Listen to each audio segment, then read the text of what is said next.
Let me start presenting the outline of this talk.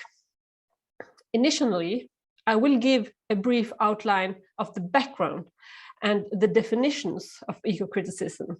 Then, I will present some current research fields related to children's literature studies.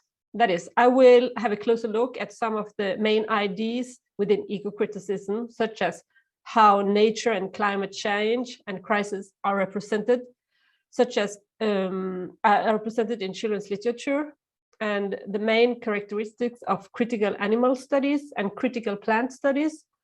I will also touch upon ideas related to posthuman studies. So let's get started. Environmental awareness and environmental thinking were part of philosophical and social concerns already before 1850, not the least as a reaction to the increasing industrialization. Although one tends to see the period around 1850 as an important turning point. Especially two texts are related to this turning point. The first one is Henry David Thoreau's book, Walden, or Life in the Woods, an American writer, where he reports on his stay in the woods, where he reflects upon how to live a non-consumer and simple life. In addition, this book is known for its literary description and sincerity, and has become both a guide for others to attempt to live in the woods or in nature, and how to report aesthetically or literary on this experience. So it's a rather influential text, an example text for other similar experiences. The other text is a more scientific text, the one by Charles Darwin on the origin of species. This is not the occasion to go into a deep description, but this book has been object for a lot of adaptation in children's literature to inform both about the theory of evolution and, as we've seen lately, that some of these books are also occupied with the implication of this theory for environmental thinking. I'm just going to present very briefly a couple of examples just to show that this is a book that has been adapted to children in many ways, in many countries, over a period of times. So I'm just giving you the example. Peter Sis, his inspiring book, The Tree of Life, an adaptation of The Origin of the Species. In Italian, Chi Sarà, which also explains the evolution to children. And this book, the Danish one, Liv, den fantastiske historien om evolution, which also in the end reflects upon how mankind and this the environment that we all depend on should be taken care of. The next stop on this timeline is related to the first half of 1900, where what is called nature writing was a crucial characteristic of literature, being concerned with nature and the environment, and clearly inspired by Thoreau's text. One important example to mention here is Aldo Leopold's Ascent County Almanac. This text is part of another scientific approach than today's approach on the environment and climate change or crisis. And that's why the text by Rachel Carson, Silent Spring from 1962, is such a crucial text for this transition from the period of Aldo Leopold and before to a more this period of aesthetic nature writing to the more scientific and activistic writing. I'm not going to talk about Rachel Carson's book, Silent Spring. The title refers to the fact that because of pesticides, birds started to die, and that is there was no birds song in spring. And her text was really influential in the environmental movement, and also this movement later then led to the thinking represented by Arne Næss and related to the concept deep ecology. In the literature studies, all this came together in the 1990s, and especially with the edited volume, the Ecocriticism Reader, which is exactly a landmark in literary ecology. And first of all, Glotfeldt's introduction in this book is very important, because here one of the first definitions of ecocriticism is to be found. Her definition reads, ecocriticism is the study of the relationship between literature and the physical environment. She also added to this that the ecocriticism takes an earth-centered perspective. Most crucial in this introduction, except for the definition, is what is almost a list of the ecocritical ways to examine literary texts, which I here have shortened to 5 main points and adapted them to children's literature. First, one may ask, how is nature represented in the text? And we also may add image. What role does the physical setting play in the plot? Are the values expressed in the text and illustrations consistent with the ecological wisdom? How do our metaphors influence the way we treat our environment? And finally, in what ways and to what effect is the environmental crisis seeping into contemporary literature? This list of questions is also in some ways a chronological list, because what Lawrence Bell called the first wave of ecocriticism is mainly occupied with the representation of nature in text, in particular texts labeled as native writing, and later in what we may call the second wave became more occupied with the effect of the environmental crisis and how this was seeping into contemporary literature. We will now continue this kind of travel along the timeline and concentrate on how ecocriticism is defined and how it is applied within the study of children's literature. Almost simultaneously with the Ecocriticism Reader, Lawrence Bell published his book, The Environmental Imagination. What is perhaps the most visited part of this book, which is a book really on and around the book of Thoreau, Walden, but still one of the most visited part is his introduction, and especially the passages where he discusses and defines what is an environmental text. In a few lines, this may be summed up as a text which includes the non-human environment, and where the human's interests are not the only legitimate. It also includes perspective on human accountability, that is part of the text ethical orientation.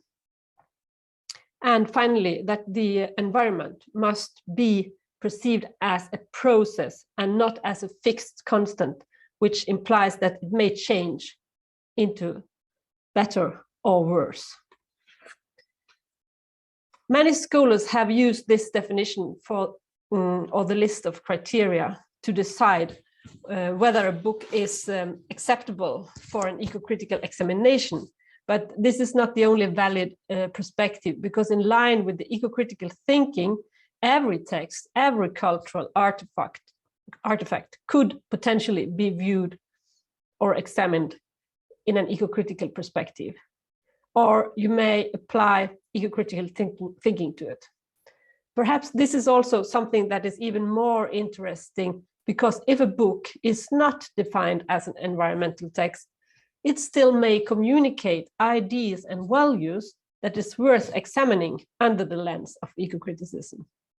And this is some of the examples we are going to look at will fit this, that it could not be considered an environmental text, but it's still very interesting because it presents thoughts and ideas about nature and relations to nature that is had very strong impact on our thinking. So, well, after some influential years of the environmental imagination and the ecocriticism reader, other scholars seem to want to add something to this established definition of ecocriticism. One of these scholars was Greg Garrard, and in his really influential book, Ecocriticism from 2004, and later the new edition from 2012, he used the previous definition and claimed that ecocriticism is the study of the relationship between the human and the non-human throughout cultural history, and entailing critical analysis of the term human itself. So this definition also takes a critical perspective on humans, meaning it's not only how nature as something distant is represented in text, but what all these various representations, including representations of humans, may influence the way we think about humans, their role and responsibility, their superiority or right to master, and their need to step down from what we may call the scala natura to engage with other life forms on more equal terms. This new approach represented by Garrard is also noticeable in what may be considered the first extensive contribution on ecocriticism to the research field of children's literature, namely Dobrin and Kidd's Wild Things. Their book sparked off several studies of children's literature, but mainly text originally written in English.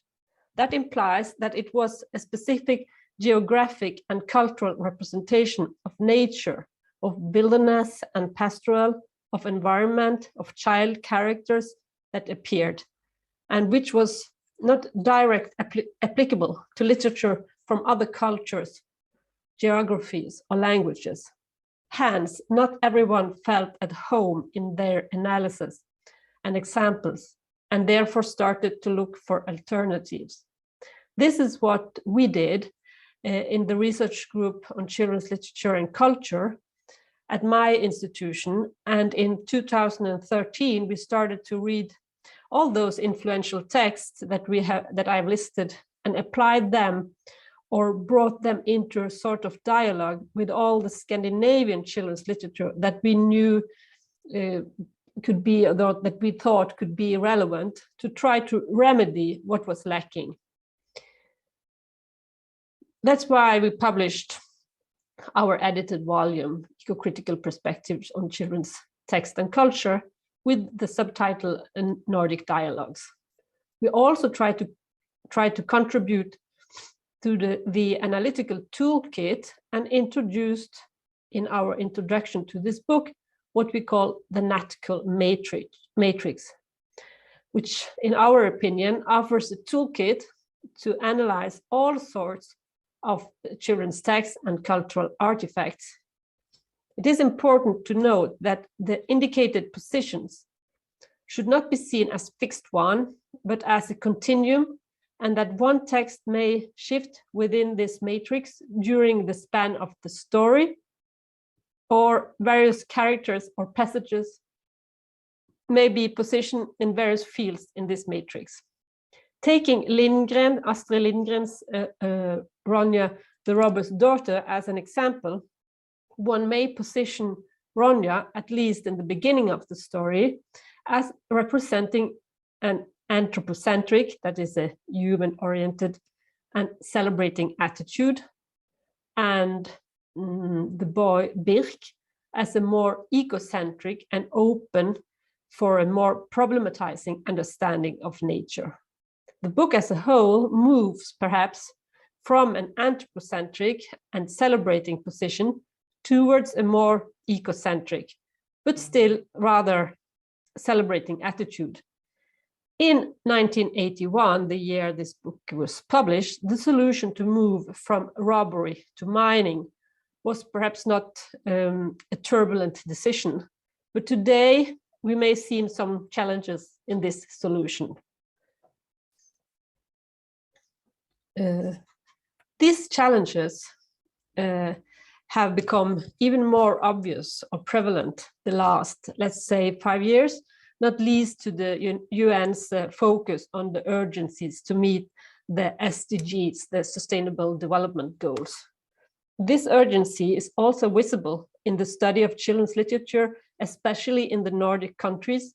And in 2020, Nordisk Råd, the Nordic Council, decided to focus on sustainability, nature, eco-criticism in their annual seminar on Nordic children's literature, which involves critics, researchers, artists, authors, and led to a beautiful volume with a very interesting content, alarming the situation and bringing new ideas to the table. As you may see from the overview, I'd just like to add that this book is available online, and it will be possible to find, Google it or in my reference list. So, well, an interesting observation in our context may be that there are 2 articles about Linda Bondestam's Mitt Bottenliv, a book also mentioned by Maria Lassen-Seger in her talk, and it was nominated this year to the Nordic Council Children's and Young People's Literature Prize. It is a rather emotional and touching book that have the potential to foster the reader's imagination, to become aware of the current situation of extinction and of other life forms. And I know Maria talked more about it in her talk, so I will leave it like this now. Another example of recent Nordic research related to eco-criticism and Nordic children's literature is this series of articles published in Nordic Journal of Child Lit Aesthetic, or BLFT. I have also added some other text here in the stars that demonstrate the range of Nordic contribution to the field. The many articles in this series in the online journal cover a vast field, like genre, novels, poetry, picture books, and spanning in time from 1960s to contemporary text. Geographically and cultural diversity we also find here, like the articles about Sami selves and Arctic wilderness, and different perspectives on horse books and horse-girl relationship we also find among these examples. And finally, worth mentioning in our context is this also rather new book, which is directed toward the ecocritical classroom, first of all in Sweden, but perhaps also elsewhere. At least one may find reflections there that are possible to apply to our own text and own teaching. So let's move on then, or perhaps narrow down the perspective a little and limit our field of study to current ecocritical research on children's literature. This outline, which indicates 4 different fields, should not be seen separately, but in many aspects as intertwined.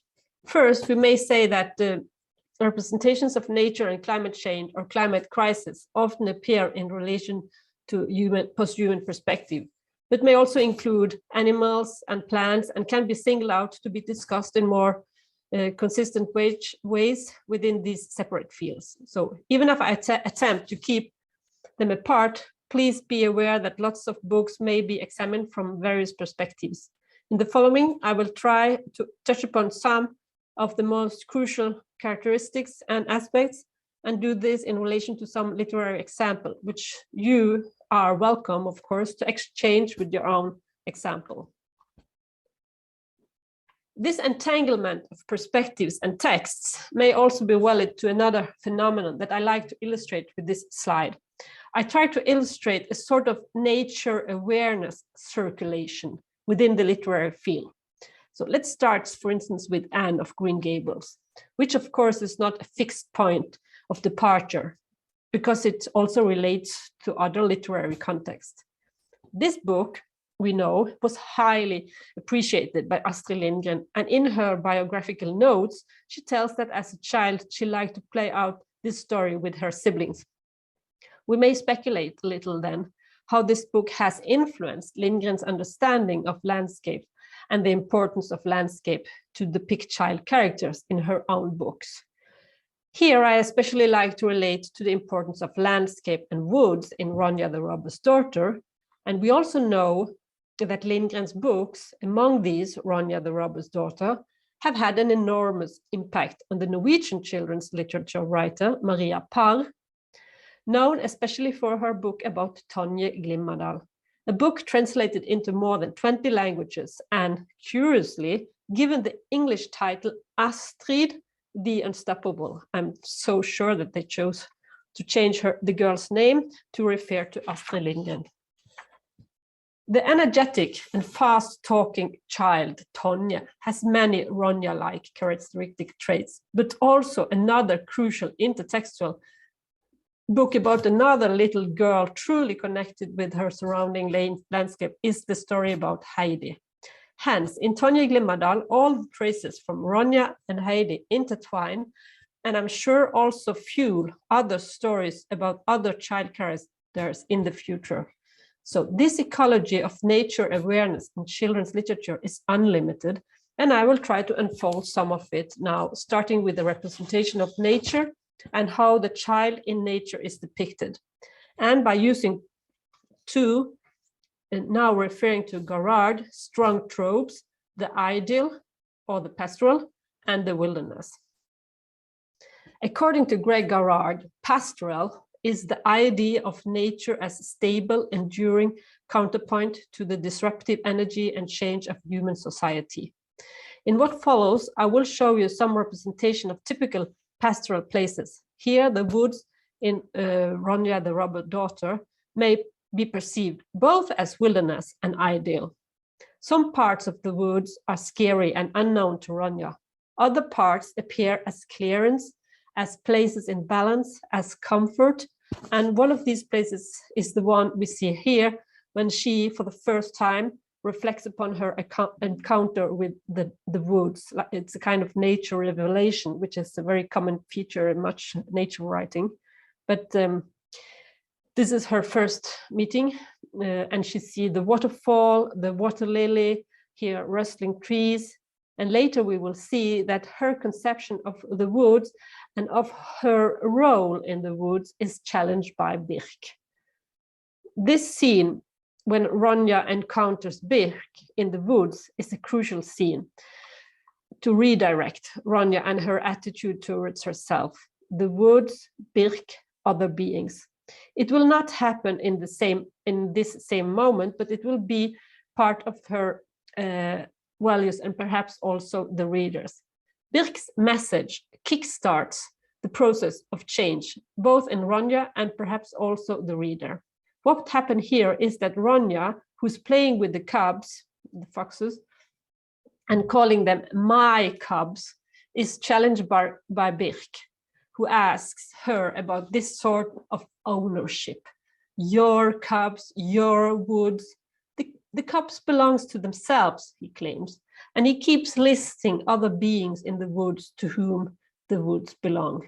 This encounter may be perceived as an ecological encounter, as a first step away from an anthropocentric towards an ecocentric attitude. I will continue very briefly here to draw your attention to other clearings and consequently also other edged or liminal zones where humans may experience some sort of ecological revelation. This topos or iconic landscape, the clearance, the bare wasteland, is very frequent in dystopian children's literature or climate fiction or so-called ecotopia. Here, as only some example, this is exemplified with two Nordic books.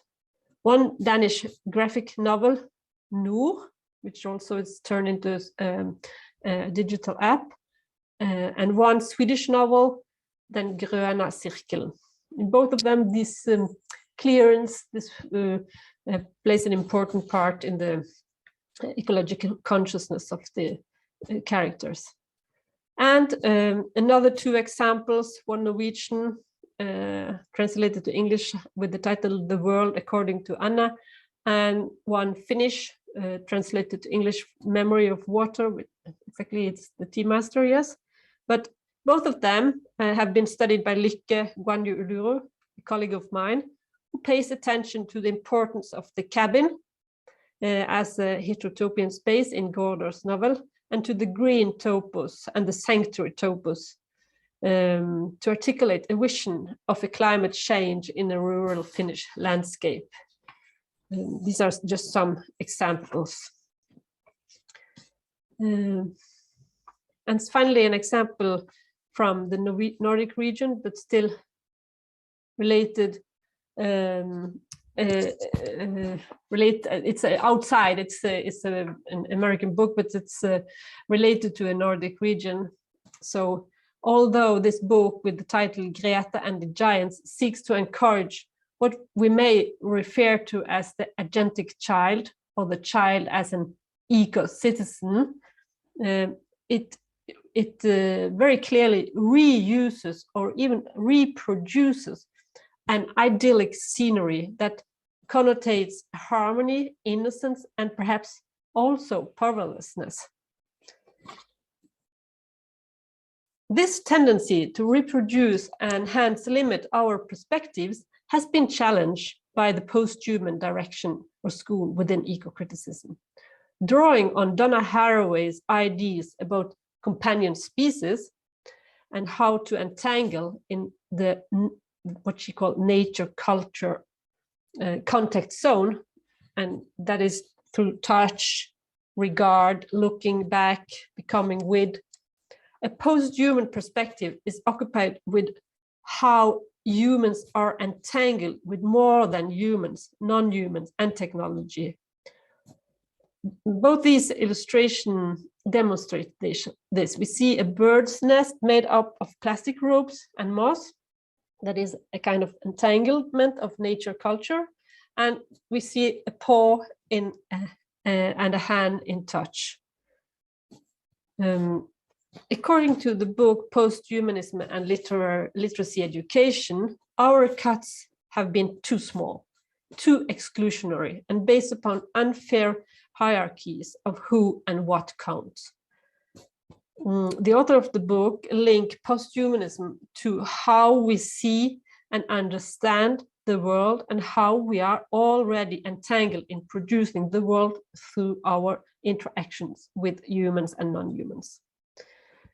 According to Serpil Opperman, eco-criticism becomes post-human, post-natural, and post-green in critiquing the taxonomy of the human and the non-human.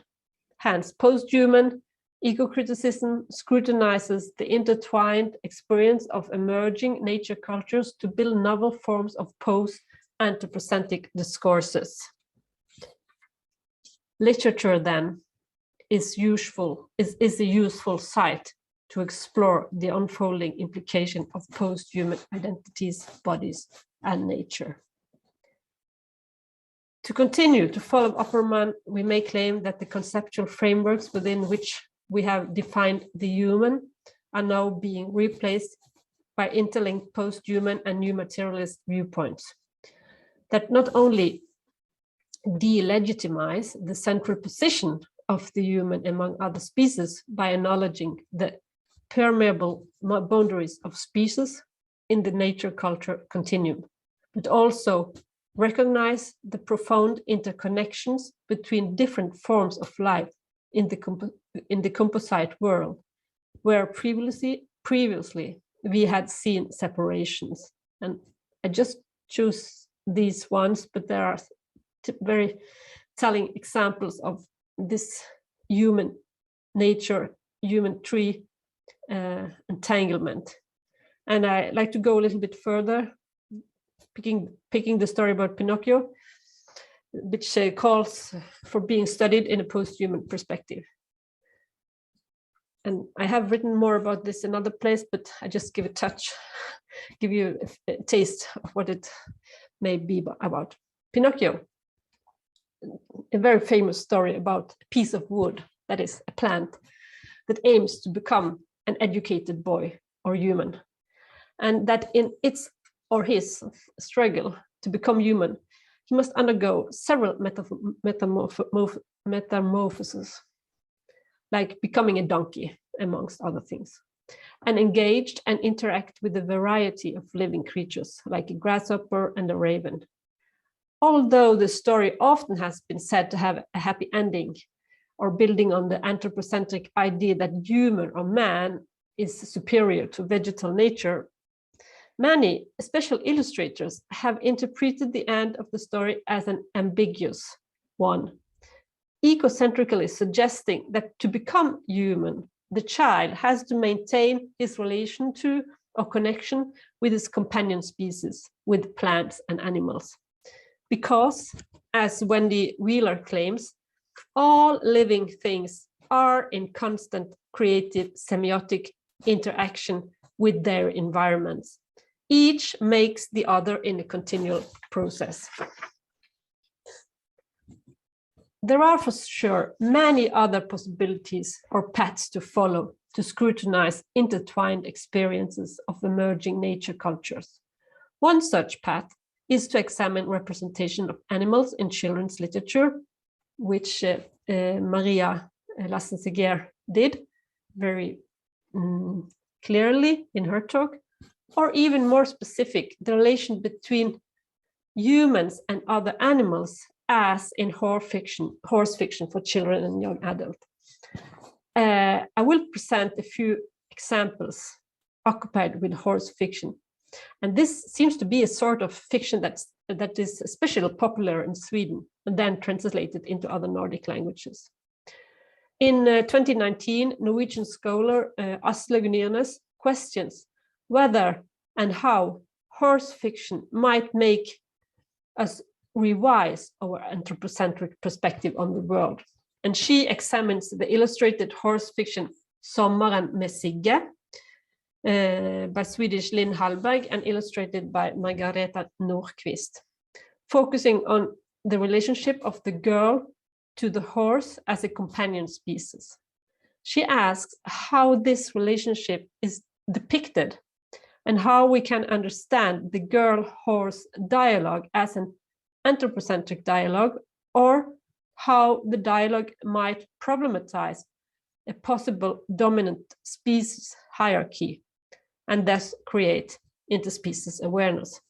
Nyernes studies the many scenes where the girl and horse interact, and she finds that there are smooth transitions between describing the horse from the outside as a horse to describing the actions as human-like.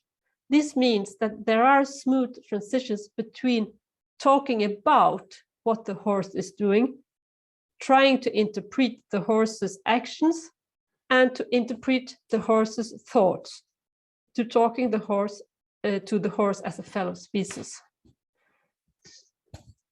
Similar questions to those posed by Nyernes also guides Ann-Sofie Persson's article, Narrative Strategies Giving Voice to the Silent Subject, The Horse in Fiction for Children, which is published a year after Nyernes' article and also recognizes Nyernes' text. Persson's study is framed as an ecocritical post-humanist animal studies approach to fiction about horses for children and young adults. And the aim of the article is to show how different narrative strategies coexist within a framework of silence versus voice and othering versus anthropomorphizing.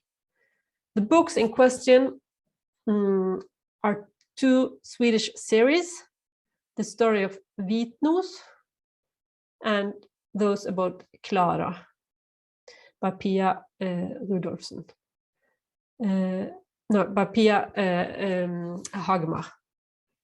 The study shows that regardless of the narrative form chosen, be it placing the horse as a first-person narrator or introducing a human narrator and focalizer, the result is quite similar. The horse is alternately anthropomorphized and depicted as other many times through the technique of allomorphism, and that is by depicting the horse as other and superior to humans.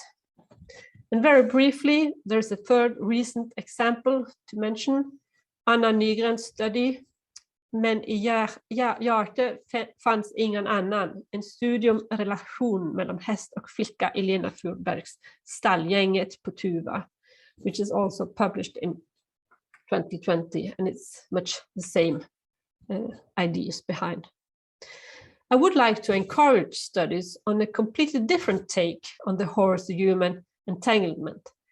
We could have a look at this book, Hästpojkarna, which is nominated to the Nordic Council in 2020, and which is described as a mix of fiction with historical events, and it's said to portray the breathtaking level of devotion and tenderness between caregivers and care receivers, between a horse rider and his horse, between lovers.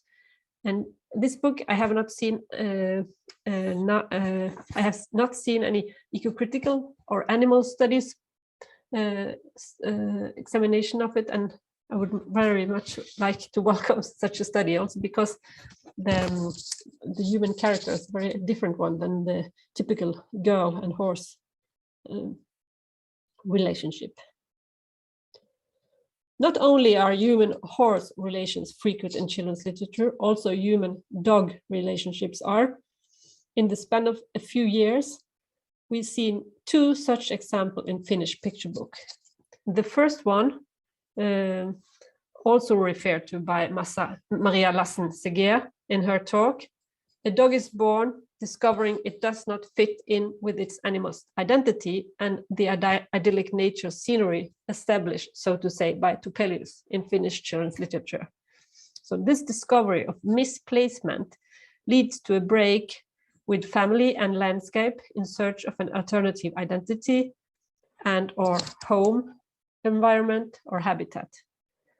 And the search leads the dog to the big city of Helsinki, I guess, and to other dog communities and environment, but without finding any comfort. Only when the dog befriends a homeless man living in the margins of the city, it feels that it belongs in the world.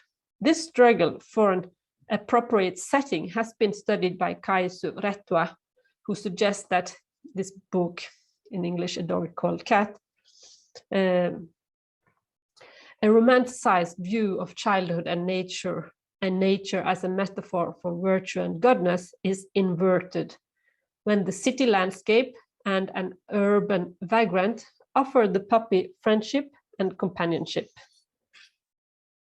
The second book, Ruusun Maika, or translated as Rose's Run or Rose's Venture, which is also nominated to the Nordic Council in 2019, the world is seen through the eyes of a racing dog that dreams of forests, meadows, hares, and freedom. And one day it escapes from the running track. And the adventure takes the dog to the wasteland, the city, and the harbor. On the way, the dog finds it easier to breathe, but something important is still missing. Hence, this is another book about another dog's journey to come into its own, and about the conflict between the longing for freedom and our herd. In this book, the longing dog finds comfort and company with other stray dogs in a park, which did not happen to the other dog, but here it finds its friends and can run because it feels that it can run freely and purposelessly, or at least without any other goals. The last example of humans and other animals' relationship may be these found in recent Sami children's literature, that is, the relationship between children and reindeers. And both books here were nominated to the Nordic Council. I will not go into any depth analysis, but I think it's worth mentioning that these books depict and questions children's relation to nature, their respect and awareness, and their attempt to care for nature and their environment and their animal companion. Well, we have now studied some human and other animal relationships, But what about the many humans and plant entanglements and metamorphoses we find in children's literature? Recently, the field of what is called critical or cultural plant studies has become more a knowledge in children's literature research.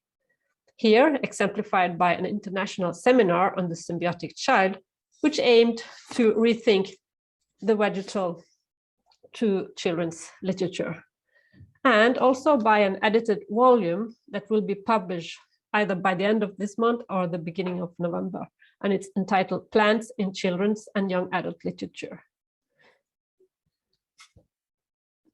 I will not open any of these books. I just want to give you an idea about the standing of various plant studies the last 10 years. These books are only some examples, but they should assure you about the fact that cultural plant studies are a growing field, so to speak. The book Plant as Person is from 2011. The book Verde Brillante is also called Smart Plants or Plant Intelligence. And The Philosopher's Plant are from 2013. The Life of Plants from 2016. Plant Revolution and Plant in Contemporary Poetry in 2017, Radical Botany, Plants and Speculative Fiction from 2019, Trees in Literature and the Arts from 2021. And there are more books that could have been mentioned, especially like books about woods, for instance, from Sweden and Finland. But I think we should move to some example of plant representations and children's plant relationship in children's literature. Well, already in 2004, Maud Hines, in the previous mentioned book, Wild Things, which was edited by Dubrin and Kidd, gave an example of how we may study plant representations and children-plant relationships in children's literature. In her article, Hines aims to examine how representations of plant in 19th century children's literature often connect with contemporaneous ideas about children and society, often the social order or hierarchies. She finds that plants are represented in contradictory or ambivalent roles, and that literary analogies between children and plant taught children their places in the world, often problematically. These places were taught to readers not only as children, but also as classed, race, and then gender subject, as plant taxonomies extended to human beings. The stories Hines examines depict beautiful nature, free children, and an intricate connection between them, a connection through language, through sympathetic analogy, and through botanical models of child rearing. The books that the ones that she examines, negotiate the tensions between often harsh social realities and utopian child rearing and environmental visions through the representations of the relationship between nature and child. And those relationships in turn extend to social place. Well, in the following, I will very briefly, sorry about that, have a look at Elsa Beskowin, The Flower Feast, using the lens offered by Hines. A most striking observation after a first reading of Elsa Beskovin's book will be the clearly expressed plant hierarchies: roses over daisies, flowers over weeds, and so on. The setting of the book is the day of midsummer. Lisa is left alone when she hears the flowers speaking to her and invites her to the flowers' feast. At midsummer, the flowers are allowed to move freely. The guests arrive, first wildflowers, and the author lists the names which we can see on the page. So it's also kind of teaching botany.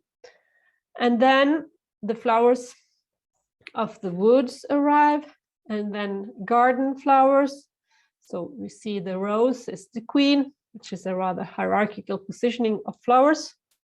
and we find water flowers, a pot plant, and finally the weeds. The weeds try to enter the feast, but are only allowed to sit down at the wayside. The feast is also a song competition with songs from the various regions, flower regions or landscapes. Finally, a rebellious song from the weeds, and at the end, the weed boy rebel and are brought away.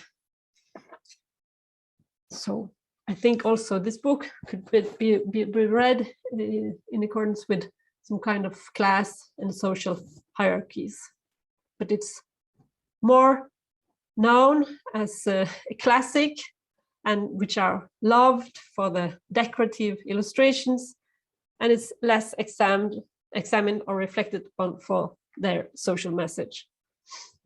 I'm not going to dig any deeper now, but I would like to emphasize that such a book and its representation is a perfect example of how powerful and influential ideas and images of children's books may be, and that the worldviews or views of life forms like plants that they represent may have a long-lasting impact on the reader's own view of their environmental surroundings. Like, what do we think of weeds, for instance, and why? I would like to conclude this talk with a tour into a frequent and challenging child-plant relationship in children's literature. My examples are only a few, and I will encourage you to relate to your own examples, which I'm sure you have encountered during your own reading of children's literature. The relationship at stake is the child-tree or the tree-child relationship.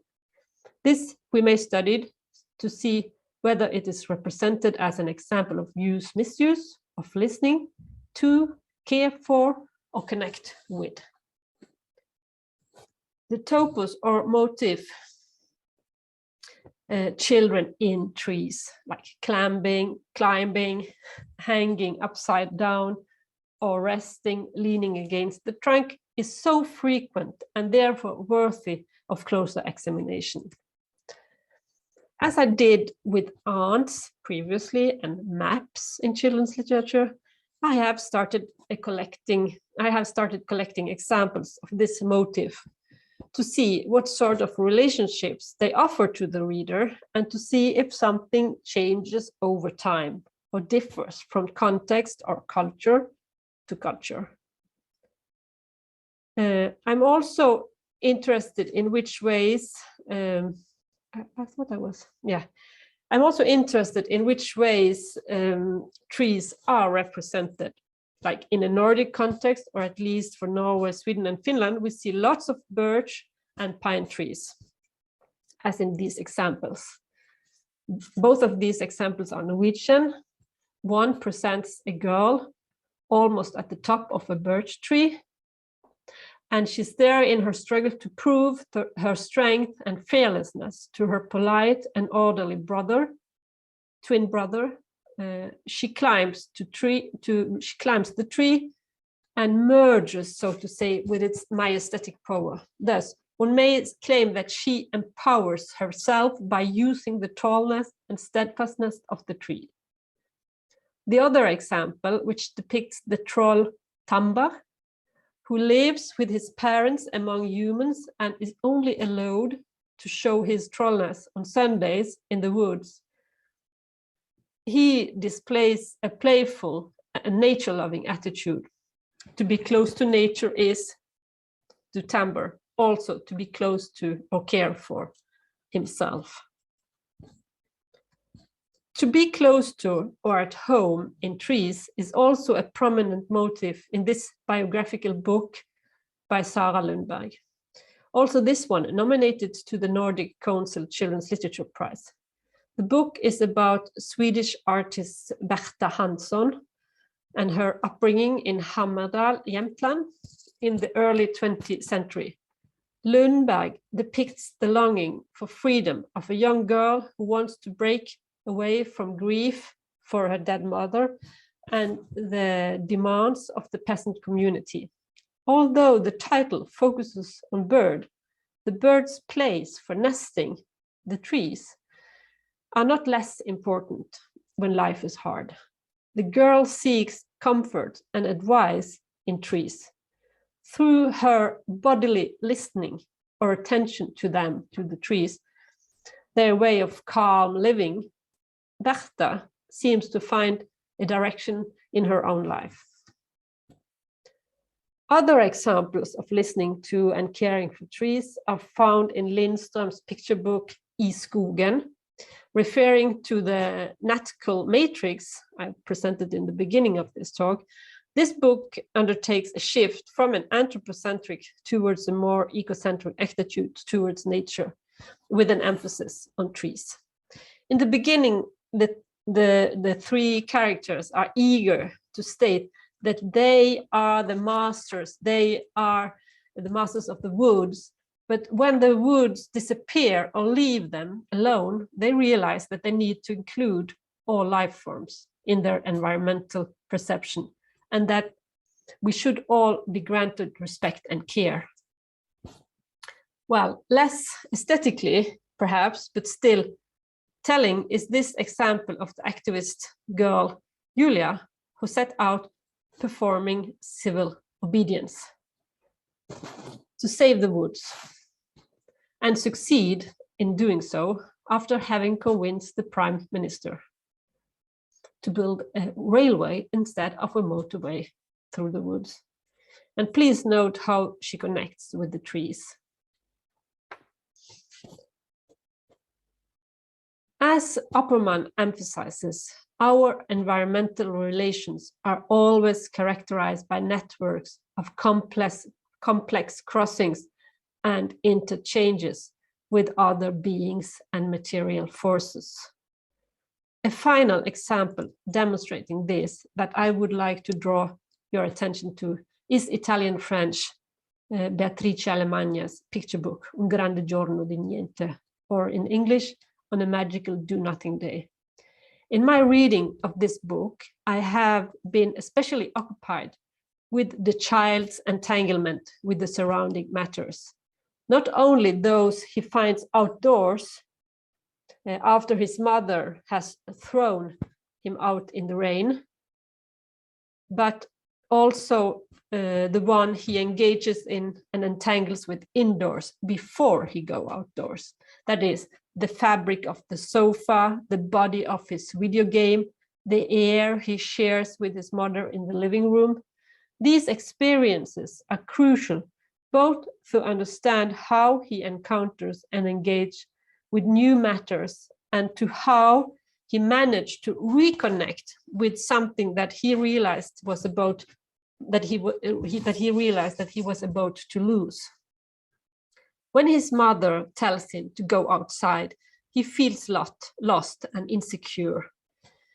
And he brings with him his video game and starts to move and transfer his video game play to the jumping on stones to cross a pond. Unfortunately, he loses his game in the pond and must start to roam the woods without his video game imaginary universe. And while roaming the wood, he is challenged by rain and wind. And at a certain moment, he finds himself leaning against a tree, feeling lost as a tree in the storm. This is part of the text. I felt lost like a tree in the storm. And this contemplative moment also becomes a turning point. From now on, he starts interacting and connecting with what he encounters. He touches and feels the ground, the soil, the mud, as if it was a video game with surprising creatures. And he continues to explore and connect, and we see that his dialogue with trees are crucial. And finally, he turns home, discovering that he has reconnected with nature, but also with what may be the memory of a lost father. For those interested in my more extensive reading of this book, please see the previous mentioned and forthcoming edited volume on plants in children's literature. Well, I am happy that you have joined me on this field trip, climate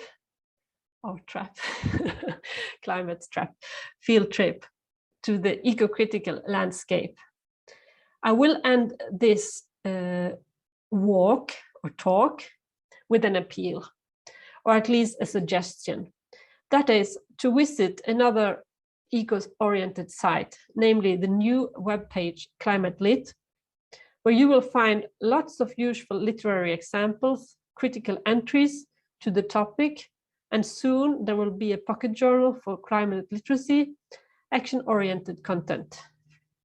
The mission of Climate Lit is to foster climate literacy through literature, film, and other media for young people, also video games. Although the examples on this webpage basically are in English, as you will see, I will encourage you to think about examples in your own languages, or to find out whether some of those mentioned here are translated or available to you in some other way. Well, I wish you the best for your study and your engagement with children's literature, also through the ecocritical lens. So thank you. And I also want to share with you my references, which I guess will be available to you later on